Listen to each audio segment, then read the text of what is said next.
Well, it's so hard to pin down the genre of this duo.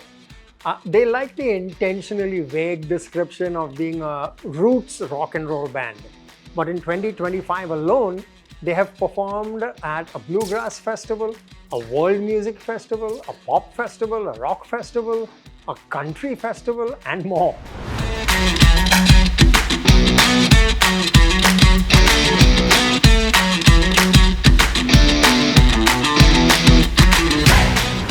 Here is a sister act like none other.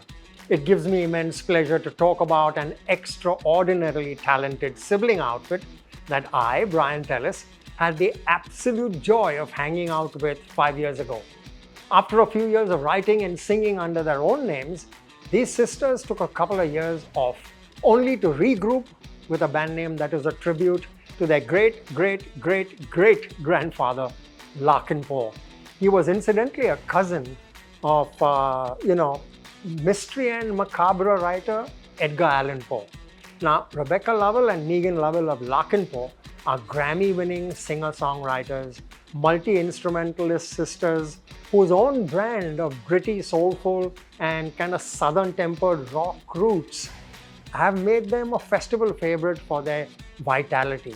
Or perhaps it's the lineage, or perhaps it is their ease to dabble with the light and dark sides of life, but Larkin Poe's music is frequently described as a bewitching southern darkness, a beguiling mix of gothic soul and outlaw country that range alone is enough to render one speechless.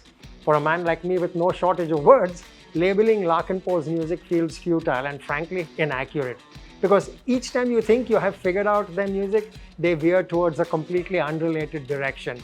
After years of self-publishing extended plays or EPs, Larkin Poe signed a recording contract with RH Music in late 2013 and released their debut studio album, Kin, in 2014. Their collaboration with producer T-Bone Burnett on the album, Lost on the River. The new Basement tapes gained them much recognition.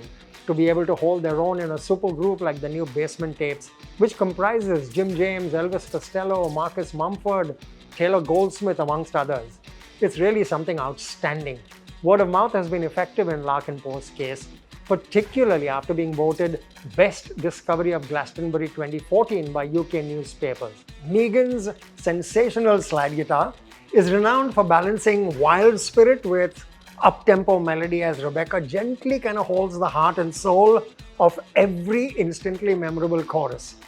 Now, Larkin Poe released a covers album titled Kindred Spirits in 2020, showcasing their interpretations of songs by various artists, such as songs by Lenny Kravitz, Neil Young, Elvis Presley, Phil Collins, Elton John, and of course others. This was followed by the album Blood Harmony, which won the 2024 Grammy Award for the Best Contemporary Blues Album. Now, between the two, the sibling duo also made time to perform at the 2020 Mahindra Blues Festival in Mumbai. While the audiences may not have been familiar with their music at the start of their concert, their rendition of When God Closes a Door, a song they wrote over 15 years prior, was met with much applause that Mumbai's blues crowd truly were in love with.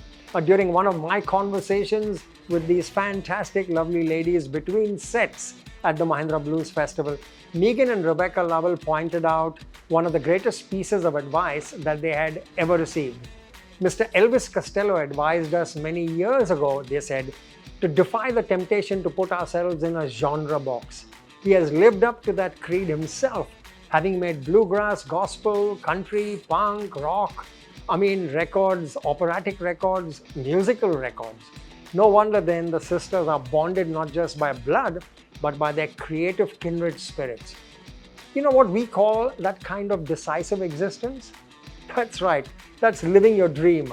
I'm Brian Tellis, your acoustic companion, wrapping up another edition of Live That Dream. See you next week. 94.3 Radio 1.